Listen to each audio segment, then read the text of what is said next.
कमरा नंबर 13। बारिश उस रात कुछ ज्यादा ही तेज थी। राहुल की बाइक पहाड़ी रास्ते पर अचानक बंद हो गई। मोबाइल में नेटवर्क नहीं था और रात के 12 बज चुके थे। दूर धुंध के बीच एक पुरानी इमारत दिखी, शांति निवास धर्मशाला नाम के बिल्कुल उलट। लकड़ी का दरवाजा चरमराया। अंदर एक बूढ़ा चौकीदार बैठा था, जिसकी आंखें बिना पलक झपकाए राहुल को घूर रही थीं। कमरा चाहिए, राहुल ने कहा। बूढ़ा चुप रहा, फिर बोला, एक ही खाली है, कमरा नंबर 13। राहुल मुस्कुरा दिया। नंबर से डरने वाला नहीं हूं, बूढ़े ने चाबी देते हुए कहा।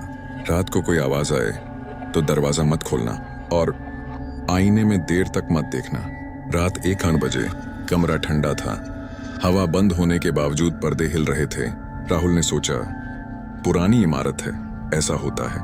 अचानक टक टक टक, दरवाजे पर 3 धीमी दस्तक। कौन? राहुल ने पूछा। कोई जवाब नहीं। फिर आवाज आई, राहुल दरवाजा खोलो। राहुल सन्न रह गया। ये आवाज उसकी माँ की थी, जो 5 साल पहले मर चुकी थी। उसका हाथ दरवाजे की कुंडी तक गया, लेकिन बूढ़े की बात याद आ गई। उसने दरवाजा नहीं खोला। आवाज रोने लगी, बेटा ठंड लग रही है। राहुल की आंखों से आंसू निकल आए, लेकिन उसने खुद को रोक लिया। अचानक आवाज बंद। पूरा कमरा शांत, बहुत ज्यादा शांत। आईने से अजीब सी खटखट की आवाज आने लगी। राहुल ने डरते हुए देखा। आईने में उसका प्रतिबिंब मुस्कुरा रहा था, जबकि राहुल खुद नहीं मुस्कुरा रहा था। प्रतिबिंब बोला, इतनी देर लगा दी, मैं कब से बाहर निकलना चाहता हूँ। राहुल पीछे हटा। तू कौन है? आईने से हाथ निकला, काला जला हुआ हाथ। मैं वही हूँ जो हर रात इस कमरे में किसी का इंतजार करता है। आईना टूट गया। कमरे की दीवारों से फुसफुसाहट आने लगी। कमरा 13 छोड़ता नहीं, कमरा 13 बदल देता है।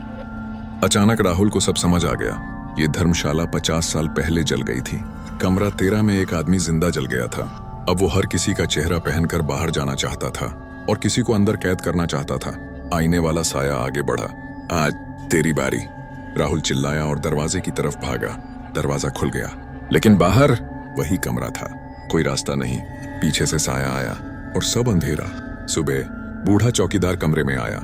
राहुल बिस्तर पर बैठा था, शांत, सामान्य। रात ठीक रही? बूढ़े ने पूछा। राहुल मुस्कुराया, बहुत अच्छी। लेकिन आईने में राहुल का प्रतिबिंब नहीं था।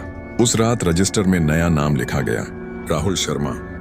कमरा नंबर 13। स्याही टपक रही थी और दूर कहीं किसी ने आईने के अंदर से दरवाजा खटखटाया।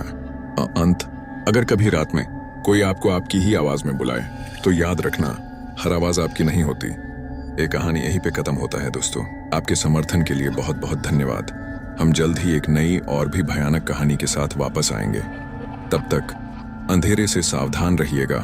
वीडियो अच्छी लगी हो तो सब्सक्राइब कर लो।